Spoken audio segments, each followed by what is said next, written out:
Hi, my name is Jeff Fretz. Welcome to Axiory's news broadcast. Here is your latest high-impact market news for January 11th.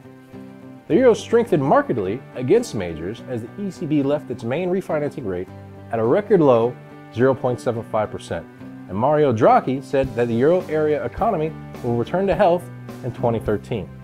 Draghi said a gradual recovery should start later this year as ECB measures work their way through the economy. At the same time, it's too early to claim success and risks to outlook are on the downside, he said at a news conference following the rate decision.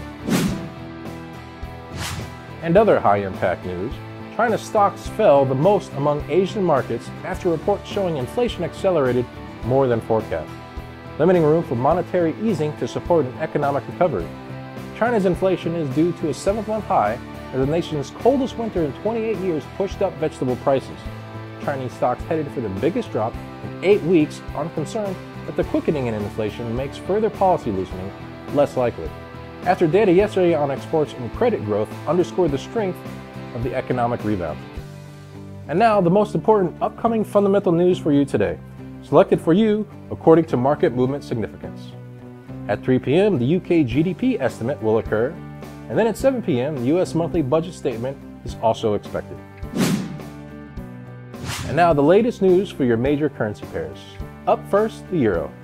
During the last day, euro rose against the USD due to the European Central Bank's stagnant benchmark interest rate of 0.75%. Afterwards, Mario Draghi, the ECB president, said that the Eurozone may see a gradual recovery later in the year as there are some modest signs of stabilization. Gain for the euro was strengthened by Spain's favorable bond action. Additionally, James Bullard, the St. Louis FED president, predicted the U.S. economic growth of 3.2% this year and the following year, crediting the central bank's recent policy easing. Meanwhile, investors in the U.S. expect the trade balance and monthly budget statement data. Now the cable. GBP rose against the USD in the previous day due to the Bank of England's stagnant monetary policy. The Monetary Policy Committee of the Bank of England voted to keep benchmark interest rates at 0.5%, the lowest level since 1694 when it was established, and retain the quantitative easing program size at £375 billion. The NIESR GDP is eagerly being watched by investors for a data estimate scheduled for release later today.